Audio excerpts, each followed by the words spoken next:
चौथी भक्ति भगवन नाम जप। चौथी भक्ति मम गुण गन करे कपट तज गान।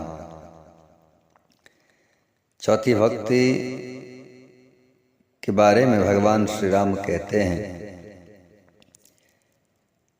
इस मृत्यु लोक में दो अमृत हैं, एक नाम अमृत और दूसरा कथा अमृत।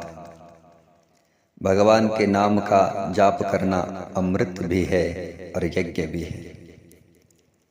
गीता जी में भगवान कहते हैं कि यज्ञों में मैं जप यज्ञ हूँ। थोड़ा विचार करें, जब हम जप करने के लिए बैठते हैं तो मन मंत्र में अधिक नहीं रहता, मन मंत्र में नहीं रहता, उसे जप कहते हैं। और भगवान कहते हैं कि यज्ञों में जप यज्ञ हूँ।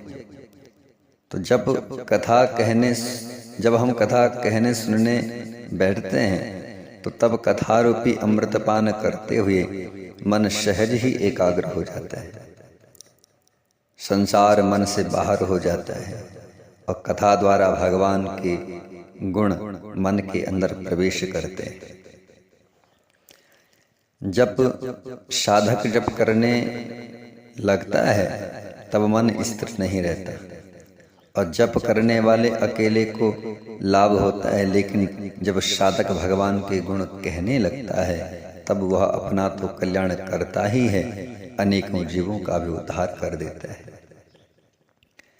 श्रीमद् भागवत में आया है कि जब नैमिषारण्य में श्री सूत जी कथा कहते हैं तो 88,000 ऋषि कथा का पान कर रहे हैं। सूत जी महाराज भगवान के गुण गाने वाले एक और इस कथा को सुनने वाले 88,000 ऋषि तथा वही कथा श्रीमद् भागवत ग्रंथ के रूप में आज भी असंख्य भक्तों का उद्धार कर रही है।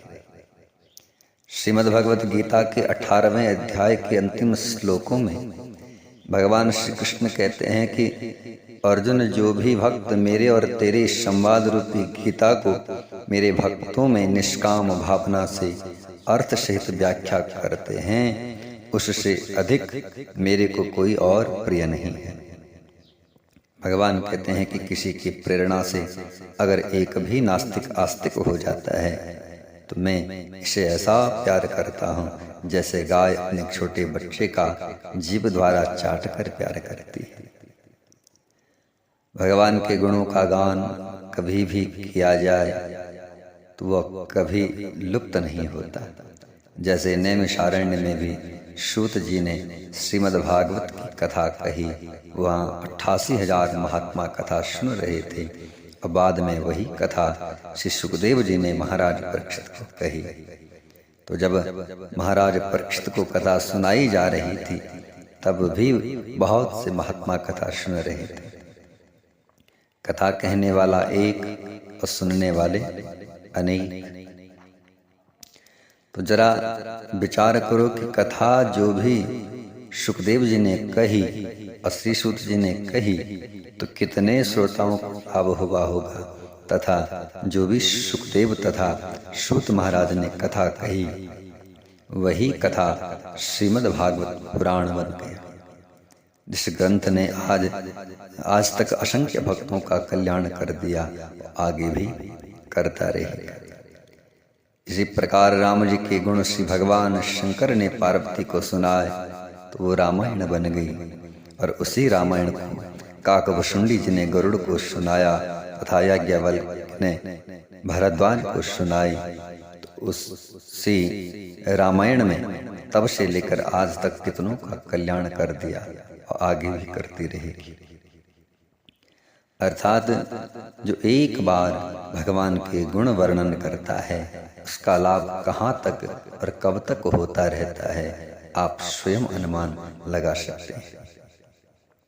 श्रीमद् भागवत में श्री सुखदेव जी महाराज परीक्षित को 335 अध्याय और 12 स्कंदों की कथा सुनाते हैं, तब बार बार कहते हैं कि राजन, इस प्रसंग को जो सुनाएगा और सुनेगा वह भगवान के धाम का अधिकारी बनकर के भगवान की प्राप्ति करेगा।